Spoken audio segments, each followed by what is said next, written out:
Good, I wear glasses makes me look smarter. All right, guys, here's a little concept to help you. You know what? How to kill mobility. Some guys are very flexible. That's why I got Jay here. And you can destroy mobility just by making your opponent look the opposite way that you want to work. Put your hand up. Let's do the test here like this. Makes a fist. He stares at it, right? This is solid. You can hold me up. He turns away. This comes down, right? So if we apply this in jiu-jitsu term, lie down, Jay. So essentially what I want to do when I come up, okay, so hang on, get rid of the glasses. Okay, so I'm in half guard. All right, so let's assume I got over his inside leg. I have to assume which. So I'm like this, I want to pass, right? Well, if Jay's head is turned this way, there's no way he's turning towards me. Okay?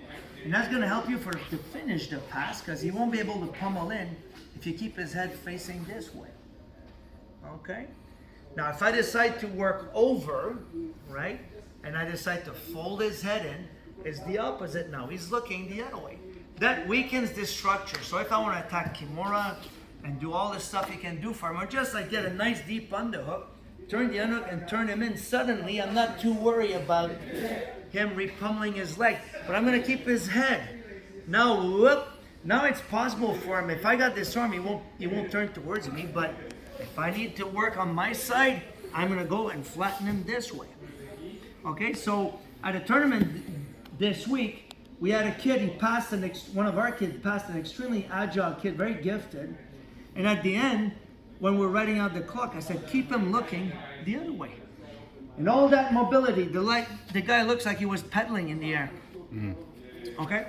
So if you take a basic move like half guard pass underhook, which is in our curriculum, and I think a lot of schools' curriculum, so I'm over here, I'm going to creep up as high as I can. My underhook's over here because I can always use that for balance. I'm going to go put my head on the other side, right? So look, I'm going to go here, and my head, the back of my head will act like a crossface. I'm extending my neck like this to get him, make sure he's facing mostly this side. Then I'm going to start creeping up. My hand here is free, so I can, if he interferes, I can get rid of that. I can push his knee. I'm going to knee cut, grab his thing, and look, I keep my head down. That makes the finish nice and easy. So what am I going to do here? See, it's always grindy. I'm going to go like that. His head's still this way. Grab that crossface, right? Your favorite crossface, and keep him looking this way. Now you're gonna have to ride the tiger, okay? But if his head this way, slowly try to bring your legs towards me because it's hurtful on his neck, right? So I'm keeping it zoom, but if his head is pinned this way, he cannot bring his leg out the other way, okay? So this is why, when you know how to entangle the head, either bring it in, fold it in. I wanna go the other way. I'm like this, I decide to go over here. Drop my bum, fold his head in. Now, folding the head in, like this, I want his head on my hip.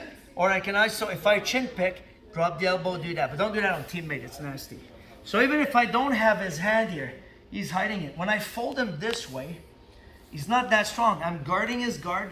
He can't slide out. I'm gonna go try to make a bit of a cradling effect, I guess. And now look. This will be much looser, easier for you to grab.